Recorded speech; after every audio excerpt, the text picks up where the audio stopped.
just come.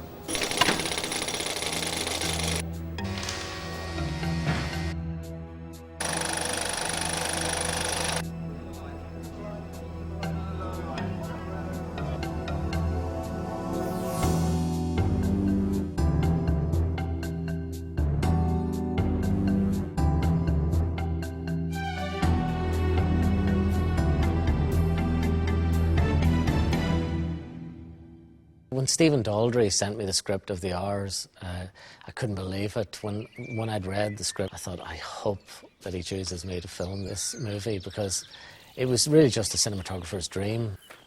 At the time of shooting The Hours, I'd been going through a lot of different cinematographers, and it was Seamus's work in other films primarily. I didn't know Seamus before The Hours. I'd seen a lot of his films and indeed his pop promos. There was an energy behind Seamus. When I first met him, I mean, I'm sure other people have said this, he is one of the most engaging, charming and personable people you could possibly meet. Stephen, although he comes from the theatre, is very adroit with the cinematic language, and there's no sense of him treating everything in a proscenium arch way. You know, he's very aware of how a camera moves and what a camera does, and the cinematic language. I think we were very concerned on The Hours that each section of the film should look both different but not feel like we were indulging ourselves in sort of period nostalgia or over-conscious period in a way that could have meant that you were really looking at three different films. The challenge was to shoot the three eras with a difference to separate them in terms of the 1920s initially with Virginia Woolf, and in that day, her whole the life. 1950s, This is what we need. Shortening. and the present day in Meryl Streep's section.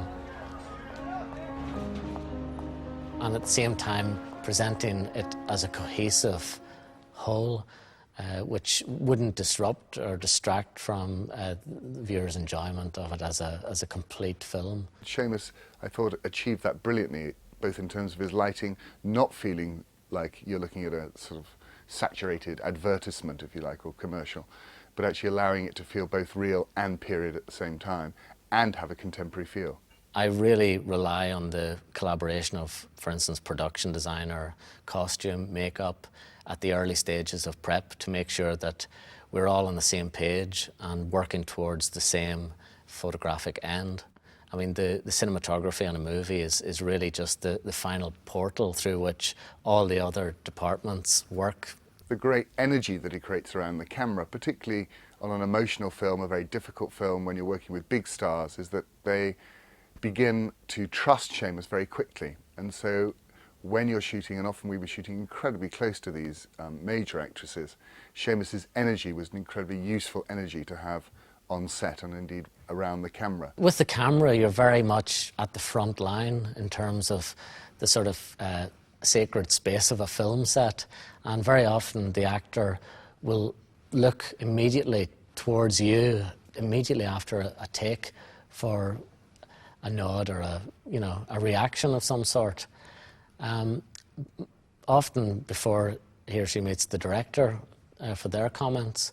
So it's really important to be sensitive, and I'm very keen to have a good atmosphere around the camera. Seamus had a number of different problems on The Hours, or challenges, should I say. One of which, of course, was that he's dealing with three extraordinarily powerful, individual, and of course extremely talented leading ladies. The testing was absolutely critical in establishing a look for each woman. And it was an opportunity for me to look very closely at their faces and the kind of landscape of their faces. Meryl, she liked a big soft source quite close. She's got such a luminous quality to her skin, and it's quite pale, kind of alabaster shade to it.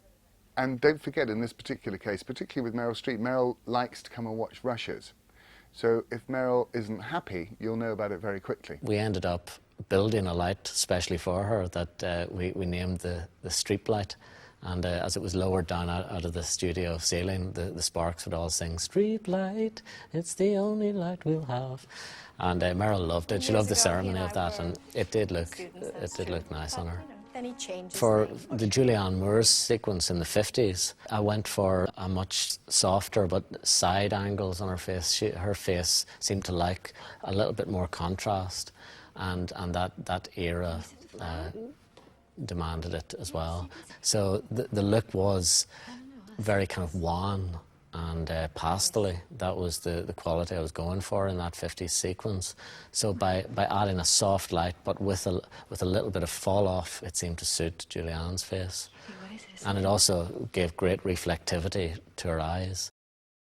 There's a scene where she's in the bathroom crying but trying to express a normal voice to her husband who's in the adjoining room.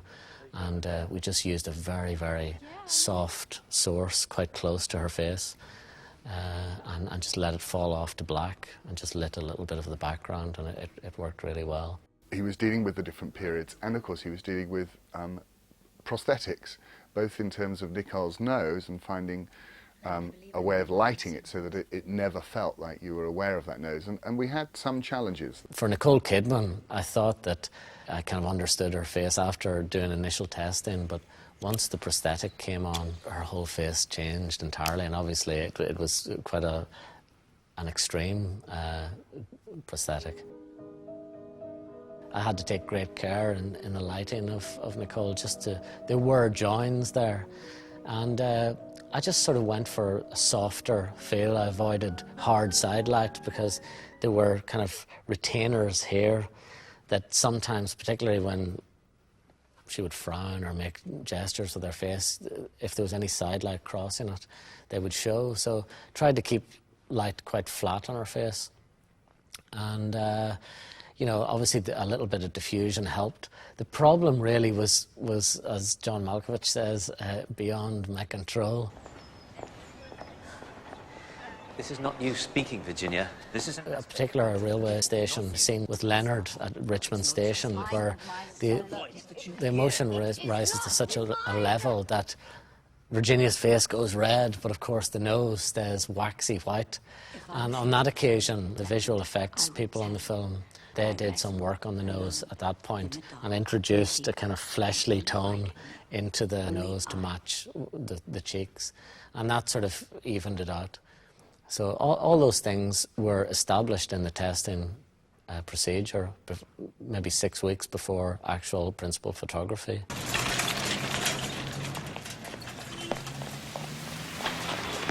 I think one of the great compliments to Seamus of that very difficult nature of filming both exteriors in New York and then some months later, and in one instance a year later, going inside apartments, all of which were built at Pinewood in England.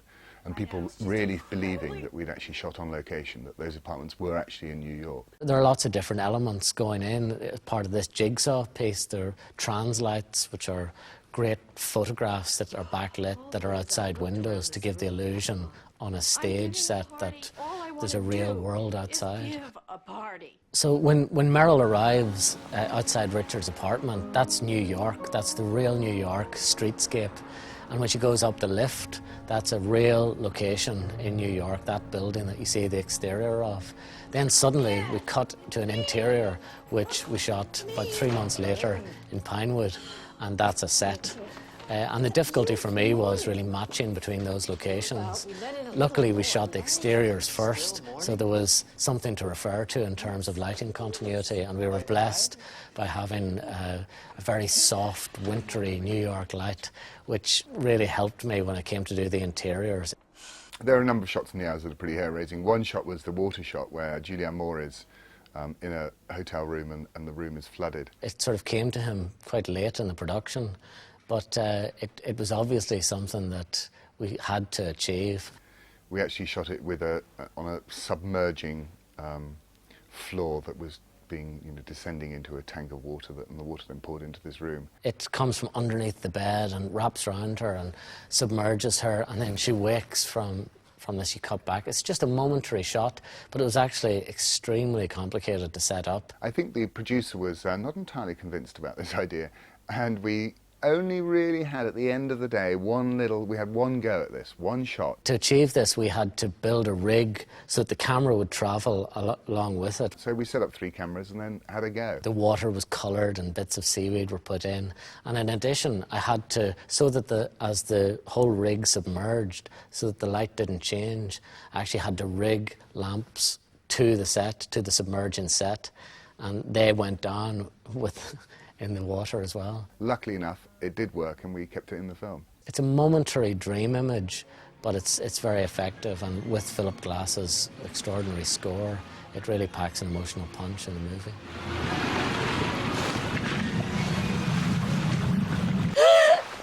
Seamus has a great sense of the intrinsic drama of a situation or of a scene.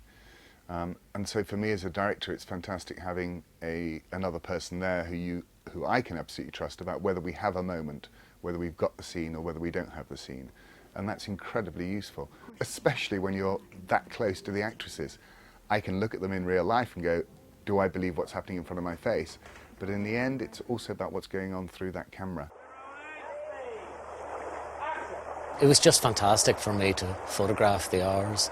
It's a job that every cinematographer would dream of shooting, and I'm so proud to have worked on something as wonderful and life-affirming as this film.